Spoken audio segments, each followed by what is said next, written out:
Boa tarde, pessoal, tudo bem? Eu fiquei de trazer para vocês alguns conteúdos,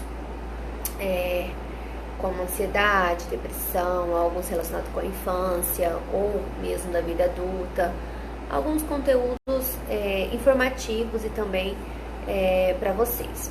Então eu decidi começar falando sobre a ansiedade na infância, né? Como que ela apresenta, como que as crianças apresentam esses sintomas, se ela é diferente de uma ansiedade adulta, o que é uma ansiedade patológica, o que não é.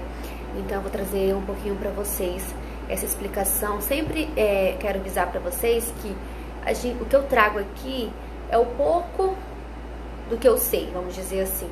Tem muito mais coisas por trás disso. Então, assim, cada criança ela tem que ser avaliada individualmente.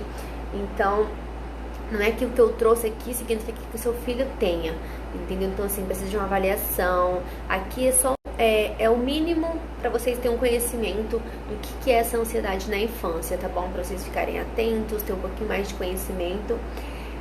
Mas não significa que é só isso que significa ansiedade, entendeu? Então, ela tem muito mais coisas, ela é muito mais abrangente do que eu vou trazer aqui hoje, tá bom?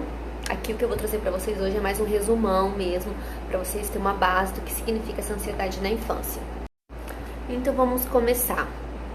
O que é essa ansiedade infantil, né?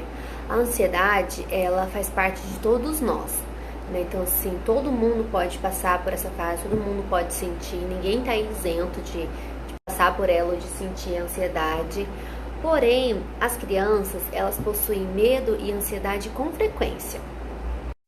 Mas a maioria das vezes, esses sintomas, esses sentimentos de medo e de ansiedade, eles passam sozinhos, que às vezes são normal da infância, são normal do processo de aprendizagem que a criança está vivenciando, de alguma fase que ela esteja vivenciando.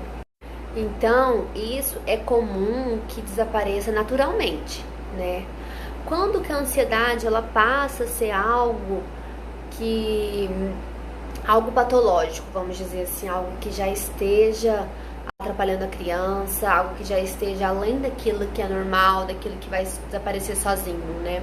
A ansiedade, ela passa a ser algo mais patológico quando ela começa a impedir que a criança realize as atividades do dia a dia, como dormir, como ir para a escola, como ficar sozinhos, como brincar com outras crianças. Então, a gente já começa a ver que já não é algo normal, né? Que é algo que já está atrapalhando a criança no seu dia a dia, está atrapalhando ela a fazer as tarefas simples do dia a dia que antes ela fazia normalmente, vamos dizer assim.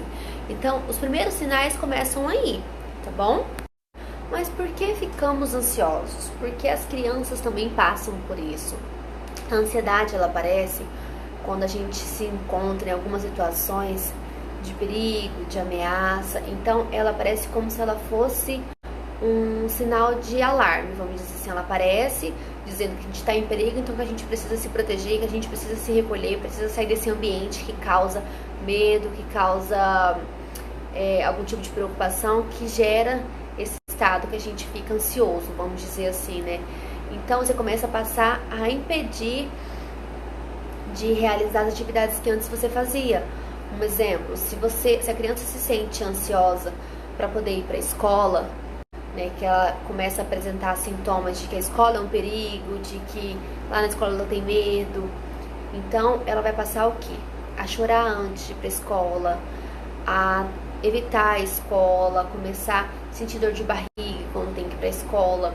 Então ela começa a sempre apresentar ansiedade quando ela se encontra nesse tipo de situação, vamos dizer assim, falando da escola em si. Mas vale ressaltar também que às vezes a ansiedade ela pode aparecer sem nenhum motivo aparente, tá? Então às vezes a criança se sente ansiosa, se sente com dor de barriga, se sente mais angustiada, com medo, preocupada, sem nenhum motivo aparente. Mas a gente sabe que se a gente avaliar um pouquinho mais a fundo, a gente consegue encontrar um motivo, a gente consegue descobrir o porquê que a criança está se sentindo daquela maneira.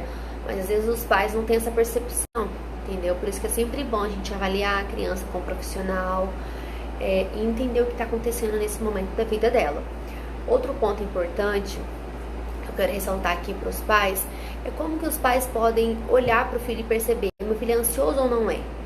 É normal ou não é? Tá atrapalhando ou não tá no cotidiano dele? Antes de mais nada, é importante que os pais levem em conta também a fase que a criança está vivenciando, a idade que ela está vivenciando naquele momento, porque a gente sabe que a gente tem os marcos de desenvolvimento, né? Então, cada fase do marco do desenvolvimento infantil, a criança apresenta alguma coisa. Então, a gente também tem que levar em conta isso também, tá bom? Agora eu vou falar para vocês algumas características de algumas crianças que podem ser ansiosas, né? Necessariamente o que eu disser aqui não significa que seu filho sinta isso, que ele seja uma criança ansiosa, né? Mas são sintomas, são sinais semelhantes, tá bom? Então, por isso que sempre precisa da avaliação do profissional.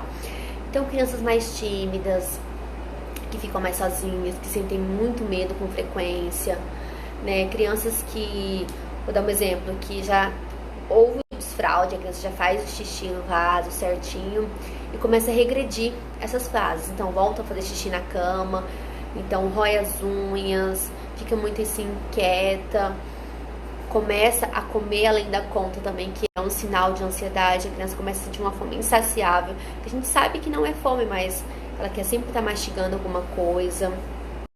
Mas antes de fechar qualquer diagnóstico, precisamos entender e verificar a fase que a criança esteja vivenciando, porque é natural que em algum momento da infância elas vão passar por esse tipo de circunstâncias, como escola nova, como primeiro dia de aula, como uma viagem muito esperada. Então, assim, é natural que ela possa apresentar os sintomas de ansiedade, sim, nessas circunstâncias. Não significa que ela é uma criança ansiosa, entendeu? É só uma fase, é só um momento que ela está vivenciando.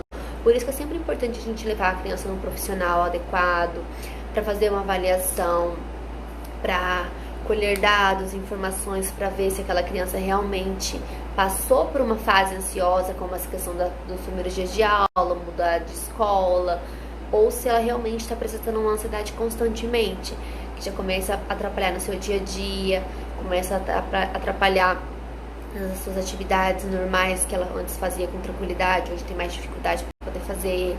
Quando a criança começa a evitar lugares ou situações. Então, assim, por isso que necessita de um profissional adequado para poder fazer esse tipo de avaliação, para poder acolher essa família, acolher essa criança, entender o que está passando na cabecinha dela, para entender que fase que ela está vivenciando. Então, por isso que é muito importante não avaliar o filho em casa. A psicóloga falou que a ansiedade é isso, então meu filho tem isso. Entendeu? Isso não é porque eu trouxe aqui pra vocês, é como eu disse no comecinho do vídeo, a ansiedade ela é muito mais ampla do que isso que eu trouxe aqui. Eu trouxe um resumão, o básico, pra vocês terem uma noção de alguns sinais que a ansiedade ela pode apresentar. Então ela é muito mais ampla, ela tem muito mais coisa por trás. Então, assim, somente um profissional pode avaliar e diagnosticar o seu filho, tá bom? Espero muito ter ajudado vocês a ter um conhecimento maior do que é a ansiedade na infância. Alguns adultos vão se identificar com alguns sintomas que eu disse aqui, algumas coisas, porque realmente ela se assemelha muito com a ansiedade adulta, mas as crianças apresentam de uma maneira diferente, né, da maneira deles, né?